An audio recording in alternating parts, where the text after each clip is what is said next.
ചെറുപ്പം തൊട്ടേ എനിക്ക് അമ്പലത്തിൽ പോകാൻ ഭയങ്കര ഇഷ്ടമാണ്. അപ്പം നിങ്ങൾ ഓർക്കും ഇപ്പം ഇവളപ്പോൾ ചെറുപ്പമല്ലേ എന്ന്. അങ്ങനെയൊക്കെ ചോദിച്ചാൽ ഞാൻ ചെറുപ്പമാണെന്ന് ഞാൻ പറയും. എൻ്റെ കെട്ടിയവൻ്റെ ഭാഷയെ പറഞ്ഞ ഒരു ചിന്ന കിളവിയാണ് ഞാൻ. ഓക്കെ, ആയിക്കോട്ടെ. അപ്പോൾ ഞങ്ങൾ അമ്പലത്തിൽ പോവാട്ടോ. വേങ്കിമല അമ്പലത്തിലാണ് പോകുന്നത്. ഞാൻ വെറുതെ എൻ്റെ കെട്ടിയവൻ്റെ പേഴ്സ് ഒന്ന് തുറന്ന് കാണിക്കുക. എന്താന്ന് വെച്ചാൽ ഇടയ്ക്ക് വെച്ച് ഇൻസ്റ്റഗ്രാമിൽ വൈറലായ ഒരു വീഡിയോ ഉണ്ടായിരുന്നു. എല്ലാവരും ഈ പേഴ്സിനകത്ത് വൈഫിൻ്റെ ഫോട്ടോ വെക്കുന്നത്. എൻ്റെ കെട്ടിയവനും വെച്ചിട്ടുണ്ട് കേട്ടോ. വൈഫിൻ്റെ മാത്രമല്ല, ആളുടെ അമ്മയുടെ ഫോട്ടോയും ആൾ വെച്ചിട്ടുണ്ട്. ഈ 80s വസന്തം എന്നൊക്കെ പറഞ്ഞ് ഞങ്ങൾ കളിയാക്കത്തില്ലേ, ഇതുങ്ങളൊക്കെ പാവങ്ങളാണ് കേട്ടോ. എനിക്ക് തോന്നുന്നത് കേട്ടോ, എന്നേക്കാളും ആളാണ് ഭയങ്കരമായിട്ട് ഇങ്ങനെയുള്ള കാര്യങ്ങളൊക്കെ ചെയ്യുന്നത്. ആളുടെ വാൾപേപ്പർ പോലും എൻ്റെ ഫോട്ടോ കേട്ടോ. അതൊക്കെ ഞങ്ങൾ സ്നേഹിച്ച് തുടങ്ങുന്ന ടൈമിൽ ഫസ്റ്റ് എപ്പോഴും ഞാൻ അയച്ചു കൊടുത്ത ഒരു ഫോട്ടോയാണ് ഇപ്പോഴും ആള് വാൾപേപ്പർ ആക്കിയിട്ടേക്കുന്നത്.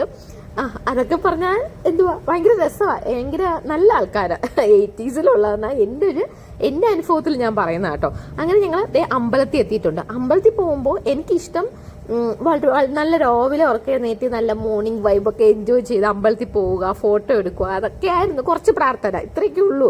പക്ഷെ ഇപ്പം വന്ന് എനിക്ക് രാവിലെ എണീക്കാൻ ഭയങ്കര മടിയാണ്. അപ്പോൾ എല്ലാ അമ്പലത്തിൽ പോക്കും 8:30 ശേഷമാണ്. അതുകൊണ്ട് തന്നെ ഞാൻ പെട്ടെന്ന് ടയേർഡാവും. എനിക്ക് വെയിലടിച്ച തലവേദന വരും, ഭയങ്കര ബുദ്ധിമുട്ടാണ്. അപ്പോൾ ഞാൻ അവിടെ ചെന്ന് പെട്ടെന്ന് എല്ലാ സ്ഥലത്തും ചെന്ന് എൻ്റെ കെട്ടിയവൻ്റെ കാര്യം അങ്ങ് ബോധിപ്പിക്കും. കാരണം കെട്ടിയവനെ ആശ്രയിച്ചാണല്ലോ നമ്മുടെ ജീവിതം പോകുന്നത്. അങ്ങനെ എല്ലാം പ്രാർത്ഥിച്ചതിന് ശേഷം ഞാൻ പിന്നെ നിന്നു. എവിടെയാണ് ചായക്കട? കാരണം എനിക്ക് ചായ കുടിക്കണം, രാവിലെ ഒന്നും കഴിച്ചിട്ടില്ലായിരുന്നു. അങ്ങനെ ചായക്കടയൊക്കെ സ്പോട്ടൊക്കെ കണ്ടുവച്ച് ഞാൻ നിന്നു. നിങ്ങളൊക്കെ പ്രാർത്ഥിച്ചിട്ട് വാന്ന് പറഞ്ഞു. അങ്ങനെ വന്നു, കെട്ടിയവനെ വിളിച്ചിട്ട് ചായ കുടിക്കാൻ പോയി. ചായയും വടയൊക്കെ കഴിച്ചിട്ടുണ്ടായിരുന്നു. കപ്പ മുറുക്ക എനിക്ക് ഭയങ്കര ഇഷ്ടമാട്ടോ. കുട്ടിയിലേ തൊട്ട് അമ്പലത്തിൽ പോകുമ്പോൾ ഞാൻ ഒരുപാട് ആഗ്രഹിച്ചിട്ടുണ്ട്. 1-2 വട്ടമൊക്കെ അമ്മ മേടിച്ച് തന്നിട്ടുമുണ്ട്.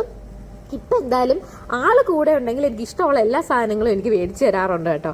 അങ്ങനെ വളരെ സന്തോഷത്തോടു കൂടിയുള്ളൊരു അമ്പല വ്ലോഗ് കൂടെ അവസാനിക്കുകയാണ്. അപ്പം ഇത്രയേ ഉള്ളൂ. Okay, bye bye, see U.